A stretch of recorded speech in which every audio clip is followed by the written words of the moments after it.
Halo Sobat Proktor, kali ini kita akan membahas tentang exam browser pada aplikasi UBKD atau ujian berbasis komputer daring. Exam browser adalah web browser yang ditampilkan secara layar penuh tanpa navigasi dan mencegah untuk berpindah ke aplikasi lain.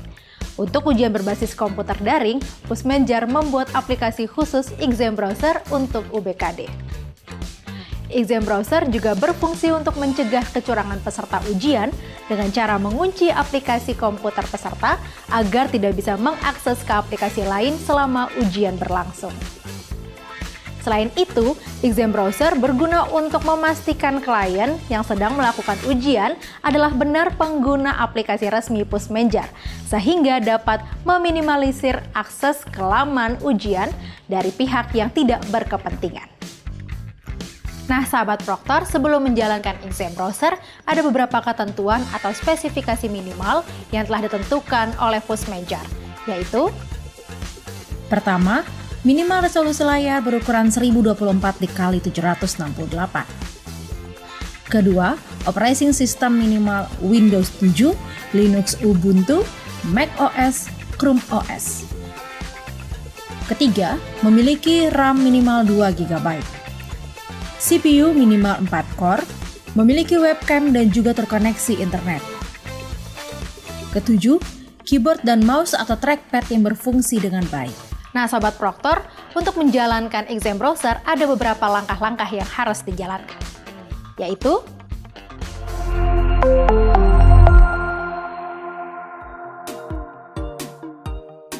pertama, unduh exam browser klien melalui laman UBKD. Setelah itu, jalankan exam browser yang berisikan application. Perhatikan tampilan pop-up yang muncul. Jika muncul tanda silang berwarna merah, silahkan melihat langkah-langkah pemecahan masalah. Bila semuanya muncul tanda hijau, klik tombol Run yang ada pada bagian bawah exam browser.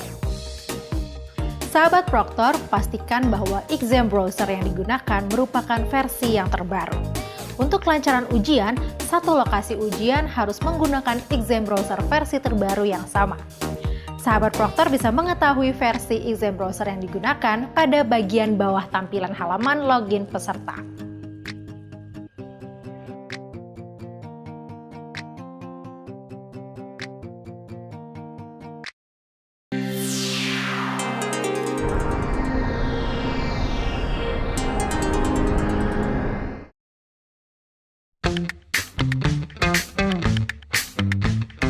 Halo Sobat Proktor, kali ini kita akan membahas tentang exam browser pada aplikasi UBKD. Nah, sebelumnya kalian sudah tahu belum sih apa itu exam browser pada aplikasi UBKD? Nah, sahabat Proktor, exam browser pada aplikasi UBKD ialah aplikasi bantu untuk ujian online yang dapat mengakses web dengan tampilan layar penuh.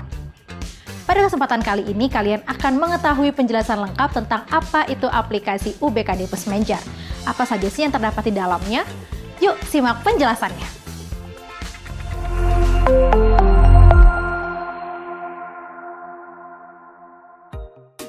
Pertama, pada laman login, peserta wajib memasukkan username dan password yang didapat dari laman UBKD.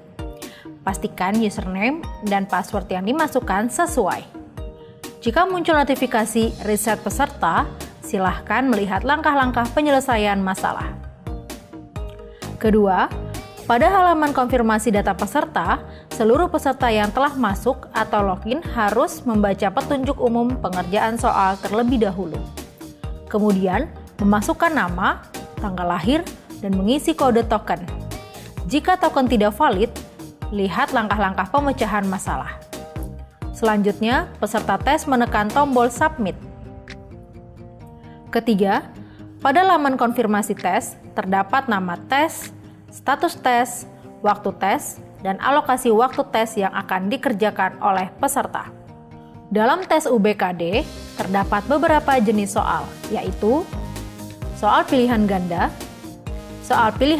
kompleks, soal drop down, soal isian singkat, soal esai, soal dikombinasikan dengan wacana multi-tab, jenis soal drag and drop.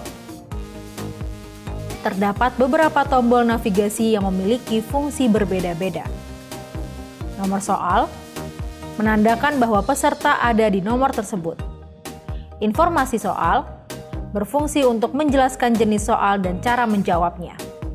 Untuk menampilkannya, perlu mengklik tombol informasi soal. Sisa waktu menunjukkan waktu yang dimiliki peserta dalam satu subtes. Bila waktu yang disediakan telah habis, maka ujian akan langsung berakhir, meskipun masih terdapat soal yang diberikan tanda ragu-ragu.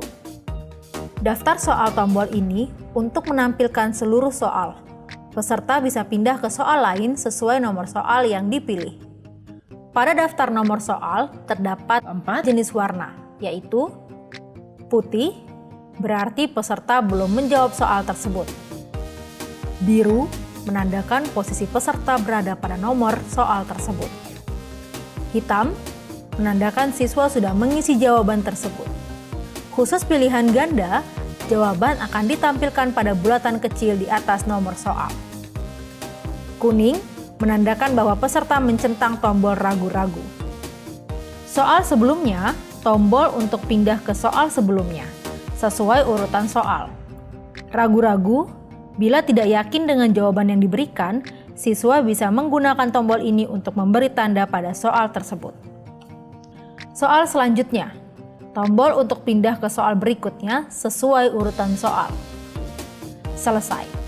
Tombol ini akan muncul pada soal terakhir pada setiap tes. Bila waktu minimal pengerjaan belum tercapai, tombol selesai akan terkunci atau disable. Peserta tidak akan bisa menyelesaikan tes bila masih terdapat soal yang diberikan tanda ragu-ragu. Peserta harus kembali pada soal yang diberi tanda dan memverifikasi jawabannya, serta menghilangkan tanda centang pada tombol ragu-ragu. Sahabat Proktor, tahukah kalian bagaimana cara menjawab soal untuk masing-masing jenis soal? Yuk simak penjelasannya.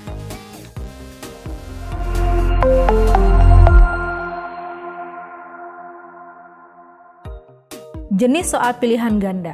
Untuk jenis soal ini, peserta hanya bisa memilih salah satu dari beberapa pilihan yang tersedia. Peserta dapat menjawab menggunakan tombol yang ada pada keyboard sesuai pilihan atau menggunakan mouse dengan cara mengklik salah satu jawaban. Jenis soal pilihan ganda kompleks. Jenis soal ini merupakan kombinasi pilihan jawaban. Jenis soal drop down. Peserta harus mengklik icon untuk memunculkan jawaban soal tersebut. Dari pilihan yang ditampilkan, peserta harus memilih satu jawaban yang dianggap benar. Jenis soal isian singkat. Pada jenis soal ini, peserta memberikan jawaban pada kolom yang disediakan. Jika soalnya berhitung, hanya dapat diisi oleh angka. Jenis soal esai. Untuk jenis soal ini, peserta diminta untuk menjawab soal dengan menguraikan pendapat atau tanggapan terkait soal tersebut. Peserta diperbolehkan menjawab lebih dari satu kalimat. Jenis soal drag and drop. Peserta tes menjawab soal dengan cara klik dan tahan pada objek sumber, kemudian meletakkan ke dalam target objek yang tersedia. Jenis soal dikombinasikan dengan wacana multi-tab. Pada jenis soal terakhir ini, proses menjawabnya sama seperti jenis soal yang telah dijelaskan. Namun, terdapat perbedaan pada stimulus soal yang berbentuk wacana dengan banyak tab. Lalu, bagaimana peserta dapat menyelesaikan tes? Sahabat Proktor, peserta tes bisa menyelesaikan tes secara normal dengan menekan tombol selesai. Tombol selesai ini aktif setelah beberapa menit peserta melaksanakan tes, dan waktu pengerjaan akan ditentukan petugas pusat atau pusmenjar. Setelah itu, akan muncul notifikasi sebanyak 3 kali. Pada notifikasi 1 dan 2, peserta harus mencentang kolom yang disediakan sebelum memilih aksi selanjutnya. Pada notifikasi ketiga, peserta bisa memilih kembali ke tes yang sudah dikerjakan atau menyelesaikan tes tersebut. Apabila pelaksanaan tes lebih dari satu subtes, maka peserta akan diarahkan ke halaman konfirmasi tes yang berikutnya dan diminta untuk menunggu selama 1 menit. Ditandai dengan berubahnya warna tombol mulai dari warna merah menjadi warna biru. Setelah tombol mulai menjadi warna biru, peserta dapat memulai subtes berikutnya. Nah, sahabat Proktor, semoga tayangan tadi dapat membantu kalian untuk menjalankan tugas-tugas kalian nanti. Sampai jumpa!